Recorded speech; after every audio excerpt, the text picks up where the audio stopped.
प्रथम श्री मंगेश व अवतार स्वरूपाची पूर्वपीठिका समजल्याहून घेऊन स्कंद पुराणातील सह्याद्री खंडात या अवतारासंबंधी आख्यायिका सांगितली असे ती अशी. एकदा श्रीशंकर आपली प्रिय पत्नी पार्वती इच्छाबरोबर धूत खेळण्यात बसले. भीरू भोले शंकर ते धृतात पार्वतीकडून सर्वस्व हरले. त्याच्या सर्वस्वाची मालकी पार्वतीचे जिंकण्यामुळे त्यांना कैलास सोडण्याविना दुसरे गंतव्य उरले नाही. शिवाय श्रीशंकरांनासुद्धा या प्रकारामुळे मनस्ताप होऊन त्यांच्या उपरती झाली व त्यांनी मनशांती प्रित्यर्थ तपसाधना करण्याचे ठरविले. त्याप्रमाणे कैलास पर्वत कायमचा सोडून ते सर्वत्र संचार करीत तपश्चर्या करू लागले. संचारात जेथे जेथे ते वास्तव्य करीत गेले तेथे तेथे रामेश्वर, संगमेश्वर, कपिलेश्वर, हरिहरेश्वर या विविध नावाची ते लोकप्रिय झाले. पुढे श्रीशंकर सध्या सह्याद्री पर्वताच्या निसर्गरम्य परिसरात वसलेल्या गोमांतक प्रदेशात आले. त्यांना या रमणीय प्रदेश अतिशय आवडला. गोमांतकात हिंडता हिंडता अधाशी नदीजवळील कुशस्थळी नगरीजवळ ते आले. तेथे वास्तव्य करून असता एकदा ते आघाशी नदीवर स्नानाला गेले. तेथे गेल्यावर एक विचित्र दृश्य त्यांना दिसले.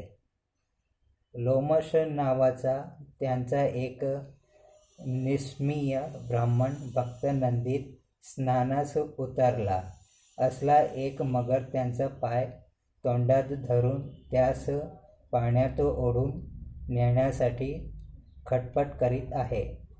तो लोमश एकीकडे मगरीच्या तावडीतून सोडून घेण्यासाठी धडपडत आहे व या संकटातून आपली सुटका करावी म्हणून त्याचे उपास्य दैवत श्रीशंकर यांचा कळविणे धावा करीत आहे.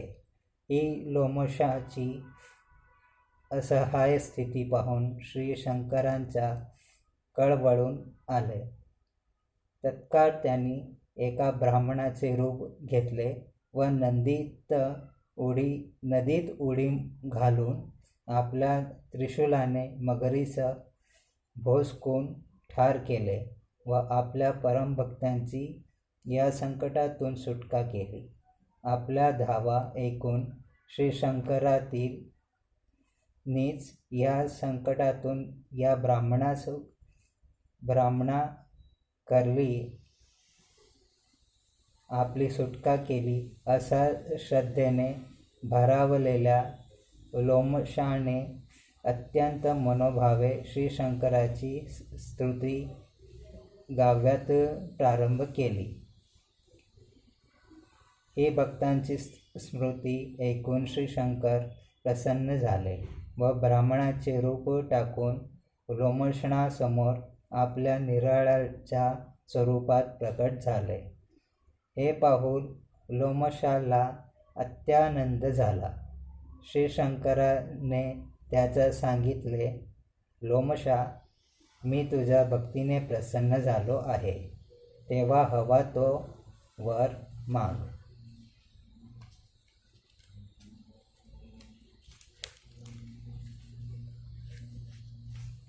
लोमशाने क्षणभर विचार करून वर मागितल्या. मला काही नको. आपले वास्तव्य येथे कायमचे असावे. ही साधी मागणी ऐकून मागचा पुढचा विचार न करता श्रीशंकरांनी लोमशाचा आशीर्वाद दिला. तुझ्या इच्छेप्रमाणे मी येथेच वास्तव्य करून राहीन. तेथे जे जे भक्त माझी सेवा भक्ती करतील त्या सर्वांची दुःखे नाश पावतील। या श्री शंकर देवताचा आशीर्वाद ऐकून लोमशाला अतीव धन्यात वाटली। ज्या मगरीमुळे आपणास श्री शंकराचे दर्शन झाले, या मगरी स्वरूप मुक्ती मिळावी अशी मागणी लोमशाने केली व श्री शंकराने सुद्धा ही तत्काळ मान्य केली।